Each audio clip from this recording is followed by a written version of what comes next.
Dear students, myself Dr. Ashish Garg, Associate Professor in Chemistry, SET, R.N. Ruia Government College, Ramgarh Shekhawati, district Sikar, Rajasthan. बच्चों, BSc part second organic chemistry में हमने carboxylic acids के साथ एक नया chapter है, दैट इज ईथर्स एंड एपॉक्साइड्स, वो मैंने स्टार्ट किया है और ये उसका है 23rd पार्ट। मैं कार्बोक्सिलिक एसिड डेरिवेटिव्स के साथ ही इसको पढ़ा रहा हूं।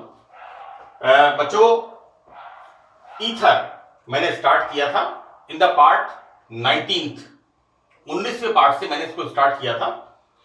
दिस इज द, और बच्चों देखो, ईथर का नाम आते ही एक जो हमारे सामने इमीडिएटली नाम आता है, that is diethyl ether, right, जिसे हम लेबोरेटरी में, प्रयोगशाला में एक सॉल्वेंट के रूप में प्रयोग करते हैं, एक विलायक के रूप में प्रयोग करते हैं। मैं आपको एक बात बता दूं कि ether is a universal solvent. अगर ऑर्गेनिक केमिस्ट्री में हमें ऑर्गेनिक कंपाउंड्स का सेपरेशन करना है तो ईथर इज द मास्टर की। हम इजीली ईथर को यूज करके उनका हम सेपरेशन कर सकते हैं। तो ether is the universal solvent. मैंने आपको कहा, it's a unique solvent. Now we start the chemical reactions. बच्चों, मैंने पार्ट 22 में ईथर की केमिकल रिएक्शंस स्टार्ट की थी। Now this is the part 23rd and this is the 6th reaction. Ether की रिएक्शंस में बच्चों इज द इंटरेस्टिंग रिएक्शन कि ईथर की रिएक्शन अंधेरे में, डार्कनेस, हम जब बंद कमरे में ईथर की रिएक्शन कराते हैं with halogen,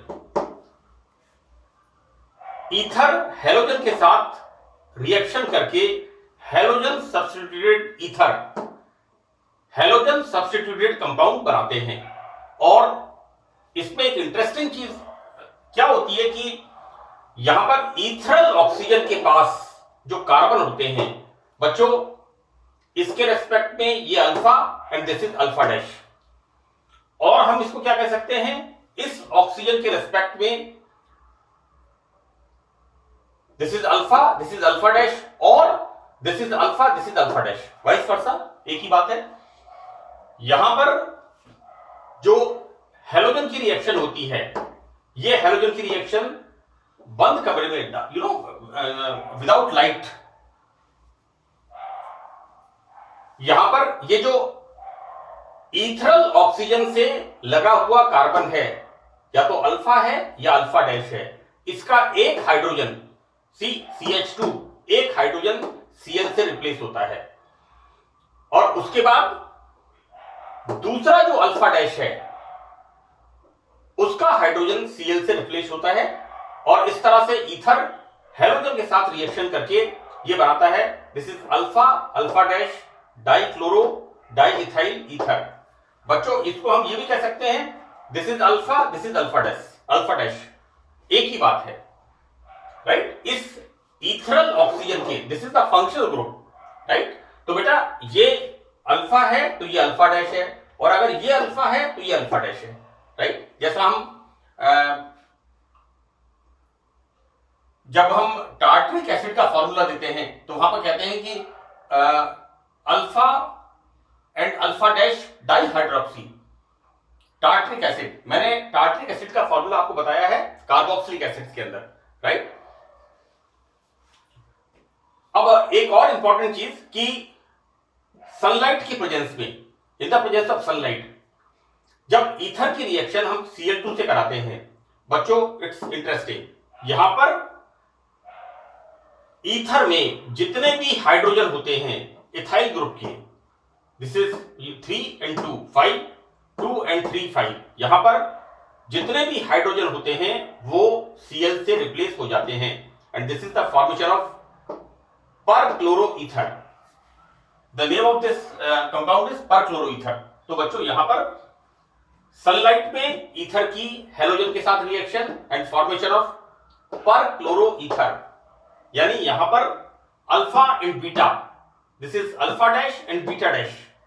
Total hydrogen, 10 hydrogen is replaced by the halogen in the presence of sunlight and pressure, right? So this is the reaction. जैसा हमने देखा कि ईथर की हेलोजन के साथ किस प्रकार रिएक्शन होती है। एक और इंपॉर्टेंट चीज ये लिखना जरूरी है कि ये जो रिएक्शन होती है, दिस वन, ये रिएक्शन होती है, this is the free radical mechanism, right? ये अभिक्रिया होती है पर क्लोरो ईथर बनने की, ये फ्री रेडिकल क्रियाविधि से संपन्न होती है। यानी एक एक हाइड्रोजन यहां पर निकलता जाता है और एक एक सीएल यहां पर जुड़ता जाता है। नाउ सेवंथ रिएक्शन, ईथर की एल्काइल हैलाइड के साथ acetyl chloride, this is the acyl halide and acetic anhydride, इसके साथ reaction in the presence of Lewis acids, right? ZnCl2, AlCl3, FeCl3, BF3, these all are Lewis acids, right? तो ether की acid halide के साथ या acid anhydride के साथ, बच्चों this is the acetic anhydride, acid anhydride, this is the acetic anhydride के साथ in the presence of AlCl3 reaction होती है and the formation of ester, this is the ethyl acetate, this is the ethyl acetate. देखो बेटा, हम एसिटाइलेटिंग agent के रूप में या तो यूज करते हैं CH3COCl और या फिर यूज करते हैं एसिटिक एनहाइड्राइड। तो ये जो रिएक्शन यहां पर हो रही है, it is a sort of acylation, right? यहां पर क्या हो रहा है? यहां पर बच्चों, this is CH3CO OC2H5 and this C2H5Cl is removed in the presence of this AlCl3, right? यहां पर ether when react with acidic anhydride, again CH3CO, this is CH3CO OC2H5, this is the formation of ester, COOR, this is the formation of ester, right? तो बच्चों यहां पर ether की reaction जब acid halide या acetic anhydride के साथ in the presence of AlCl3 और ZnCl2 की उपस्थिति में रिएक्शन होती है, then the formation of ester. Clear? देखो बेटा, यहां पर क्या हो रहा है? We are taking CH3CO whole twice, right? And you know CH3CO whole twice and O, तो यहां पर कोई किसी प्रकार का एल्किल हैलाइड नहीं बन रहा है। यहां पर ये टोटल ईथर का क्या हो रहा है? Acylation, it's a sort of acylation reaction, right? जबकि यहां पर क्या हो रहा है? CH3CO OC2H5, this is the formation of ester and the remaining part C2H5Cl। Clear? Next reaction is the eighth reaction बच्चों, हाई टेम्परेचर। मैं आपको एक बात पहले भी मैंने कहा था कि एट वेरी हाई टेम्परेचर कोई मैकेनिज्म काम नहीं करता, राइट? देखो बेटा, लॉ एंड ऑर्डर वो किनके लिए होता है? शरीफों के लिए होता है। लेकिन जब कोई नोटोरियस, अब मैं नोटोरियस को डिफाइन नहीं करूंगा, आप नोटोरियस का मतलब है जो असामाजिक तत्व होते हैं, असामाजिक तत्व में सारी बातें आ गई, चोर डाकू सब तरह की बात चीजें आ गई। अब उनके लिए कोई लॉ एंड ऑर्डर नहीं है, अपनी बात को वो कैसे भी करके, यू नो, JNK में जो टेररिस्ट हैं, जब AK-47 घर में रख देता है तो वॉट एवर दे सेड वो हमें कंप्लाइंस करनी होती है, अदरवाइज उस वक्त कोई law, at very high temperature there is no mechanism of the reaction, कोई क्रियाविधि काम नहीं करती किसी तरह की, कि कोई संविधान काम करेगा, कुछ नहीं। यहां पर तो टेम्परेचर इज हाई। अब ईथर जैसे कंपाउंड के लिए जिसका बॉइलिंग पॉइंट 32 डिग्री सेंटीग्रेड है and temperature is 125 to 180 degree centigrade, it's very high temperature, you know, 5 times high than boiling point. तो ईथर कार्बन मोनोऑक्साइड के साथ रिएक्शन करती है, यू नो, टेम्परेचर होता है यहां पर 125 to 180 degree centigrade at 150 atmospheric pressure. Again we are using catalyst, BF3 catalyst, we are using here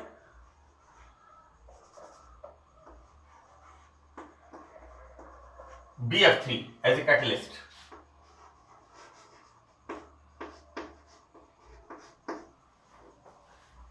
तो बच्चों यहां पर ईथर कार्बन मोनोऑक्साइड के साथ रिएक्शन करके एस्टर बनाती है. तो व्हाट्स गोइंग ऑन, होता क्या है कि this C2H5 COO-C2H5, the formation of ester.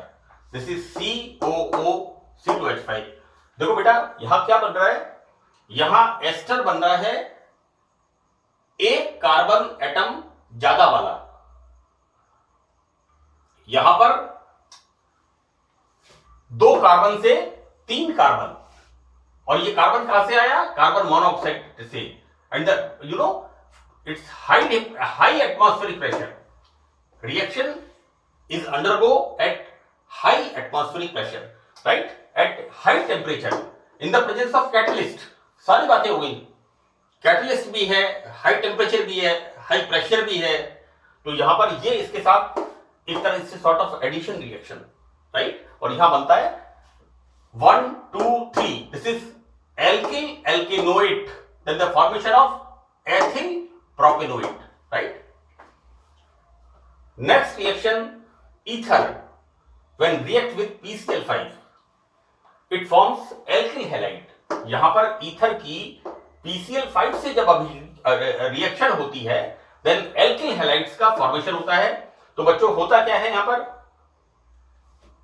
We are using here diethyl ether react with PCl5.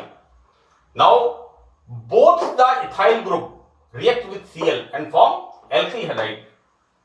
मैं आपको बताऊं बच्चों कि 12th क्लास में हम जब हैलोजन डेरिवेटिव्स पढ़ते हैं तो हैलोजन डेरिवेटिव्स में जब हम alkyl halides and alkyl bromides को हम स्टडी करते हैं तो उसके अंदर जो मेथड ऑफ सिंथेसिस है, एल्किल हैलाइड्स को बनाने की जो विधि है उसके अंदर इसका यूज करते हैं कि ईथर की रिएक्शन PCl5 के साथ, then formation of 2 C2H5 Cl and formation of POCl3. This is the phosphorus oxychloride, right? Now in the next reaction, 10th. एक बात मैं आपको फिर बता दूं कि this is the class 14th. ये आपकी सेकेंड ईयर है, 14th क्लास है, लेकिन मैं जो ये रिएक्शंस बता रहा हूं इसमें से 50% रिएक्शंस आपके 12th स्टैंडर्ड की हैं. तो आपको बहुत ज्यादा ऐसा नहीं सोचना है कि थोड़ा सा सिलेबस का, भाई क्लास तो आपकी बड़ी हो गई तो सिलेबस भी आपका थोड़ा एडवांस हो गया है, तो थोड़ा सा सिलेबस का इसमें एक्सपेंशन है. Now in the next reaction ether वायु में उपस्थित ऑक्सीजन से जलकर बहुत जल्दी, इट्स हाईली इनफ्लेमेबल. ईथर को जब हम यूज करते हैं तो हम बिल्कुल बर्नर से या हीटर से या हीटिंग मेटल से बिल्कुल उसे दूर करके यूज करते हैं, because ether is highly inflammable. तो यहां पर ईथर वायु में उपस्थित ऑक्सीजन से जलकर carbon dioxide and water form करते हैं. इट्स हाईली वॉलेटाइल, ये अत्यधिक वाष्पशील होती है और हाईली इनफ्लेमेबल, ज्वलनशील होती है. When ether is react with 6O2, then formation of carbon dioxide and H2O, right? तो ये because ether is highly inflammable, right? यानी वायुमंडलीय ऑक्सीजन के साथ ये तुरंत बर्न होती है और ये फॉर्म करती है carbon dioxide and water. Now in the next reaction we are using here strong oxidising agent, प्रबल ऑक्सीकारक. तो बच्चों ये जो प्रबल ऑक्सीकारक होते हैं ये ईथर के साथ बनाते हैं एल्डिहाइड्स, राइट. बेटा हम यहां पर क्या यूज कर रहे हैं, we are using here CH3 CH2O CH2 CH3, right. होता क्या है बेटा कि in the presence of acidic potassium dichromate, right, और एसिडिक KMnO4 और chromic acid, all are the very strong oxidizing agents. When we are using, हम यहां पर जब प्रबल ऑक्सीकारक स्ट्रॉन्ग ऑक्सीडाइजिंग एजेंट्स के साथ जब ईथर का ऑक्सीडेशन कराते हैं तो ईथर से क्या बनता है, CH3CHO, and this forms CH3CHO, right, and the formation of this acetaldehyde. लेकिन यहां पर क्या होता है, ये एसिटाल्डिहाइड वापस ऑक्सीडाइज होकर के क्या फॉर्म करता है, कार्बोक्सिलिक एसिड. इट्स क्लियर कि ईथर प्रबल ऑक्सीकारक के साथ अभिक्रिया करके एल्डिहाइड बनाती है और ये एल्डिहाइड्स इस ऑक्सीकारक से, इस ऑक्सीडाइजिंग एजेंट से ऑक्सीडाइज होकर के ये एल्डिहाइड्स क्या बनाते हैं, ये बनाते हैं एसिड्स. अम्लों में ऑक्सीकृत किया जा सकता है. तो इट्स वेरी क्लियर. मैंने देखो बेटा, CH3CHO एंड CH3CHO एंड एक ऑक्सीजन और ये जो हाइड्रोजन यहां से निकलेगा, एक hydrogen CH3CHO and this is CH3CHO and एक ऑक्सीजन, एक hydrogen, this is the removal of water molecule and these aldehyde molecules when oxidized it will form acetic acid. Clear? Now in the next reaction, ether की vapours को हम जब alumina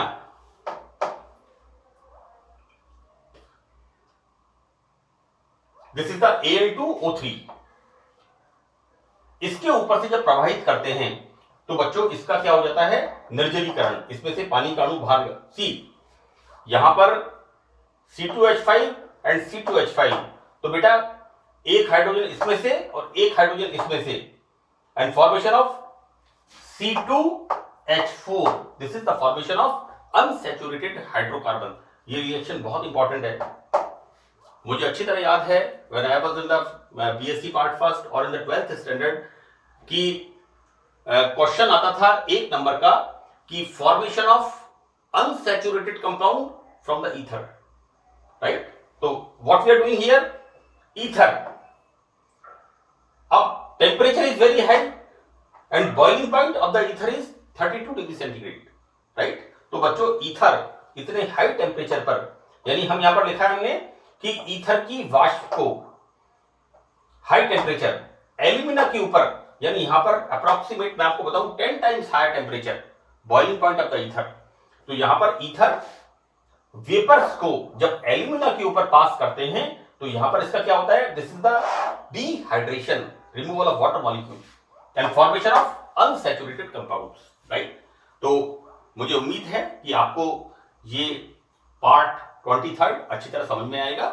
तो hope for the best. Thank you.